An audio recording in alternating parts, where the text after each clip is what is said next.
ಕರುನಾಡಿನಲ್ಲಿ ಕಾವೇರಿದ ರಾಜೀನಾಮೆಯ ರಾದ್ಧಾಂತ. ರಾಜ್ಯದಲ್ಲಿ ಮತ್ತೆ ಪಾದಯಾತ್ರೆ ಪಾಲಿಟಿಕ್ಸ್ಗಳು ಶುರುವಾಗುತ್ತಾ? ಸುಮಾರು 20 ದಿನಗಳ ಪಾದಯಾತ್ರೆಗೆ ಪ್ಲಾನ್ ಮಾಡ್ಕೊಂಡಿದ್ದಾರೆ. ಕರುನಾಡಿನಲ್ಲಿ ಪಾದಯಾತ್ರೆಯ ಪಾಲಿಟಿಕ್ಸ್ ಶುರುವಾಗುತ್ತೆ.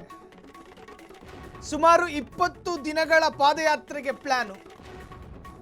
ಪಾದಯಾತ್ರೆ ಮಾಡಿದ್ರೆ ಏನಾಗುತ್ತೆ? ಫ್ಯಾಟ್ ಬರ್ನ್ ಆಗುತ್ತೆ ಹೊರತು ನಾಗೇಂದ್ರ ರಾಜೀನಾಮೆ ಕೊಡೋದಿಲ್ಲ ಅಂತೇಳಿ ಕಾಂಗ್ರೆಸ್ ಅವರು ಹೇಳ್ತವ್ರೆ. ಸುಮಾರು 170 ಕಿಲೋಮೀಟರ್ ಪಾದಯಾತ್ರೆಗೆ ನಿರ್ಧಾರ.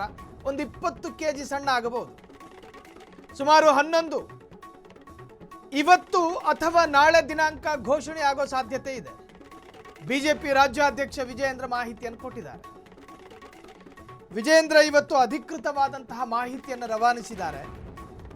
ನೀವು ರಾಜೀನಾಮೆಯನ್ನು ಕೊಡಿಸೋದಿಲ್ಲ ಅಲ್ಲ, ಬಿ ನಾಗೇಂದ್ರ ಅವರನ್ನ ಹಠಕ್ಕೆ ಬಿದ್ದು ಕ್ಯಾಬಿನೆಟ್ನಲ್ಲೇ ಇಟ್ಟುಕೊಳ್ಳುವುದಾದರೆ ನಿಮ್ಮನ್ನು ಹೆಂಗೆ ಕಟ್ ಹಾಕಬೇಕು ಅಂತ ಹೇಳಿ ನಮಗೆ ಗೊತ್ತು.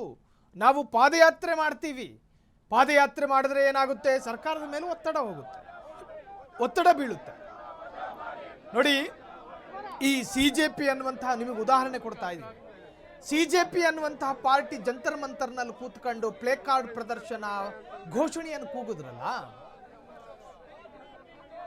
ಅದರ ಇಂಪ್ಯಾಕ್ಟ್ ಏನಾಯಿತು? ಪಾರ್ಲಿಮೆಂಟ್ಗೆ ಮುತ್ತಿಗೆ ಹಾಕೋದಕ್ಕೆ ಅದೇ CJPಯ ಪ್ರತಿಭಟನಾಕಾರರು ಹೋದ್ರು, ಎದ್ದು ಲಾಠಿ ಚಾರ್ಜ್ ಆಯಿತು. ಅವರ ಮೇಲೆ ಟಿಯರ್ ಗ್ಯಾಸ್ ಅನ್ನು ಸ್ಫೋಟ ಮಾಡಲಾಯಿತು. ಅವರ ಮೇಲೆ ಜಲಪಿರಂಗಿಯನ್ನು ಬಿಡಲಾಯಿತು.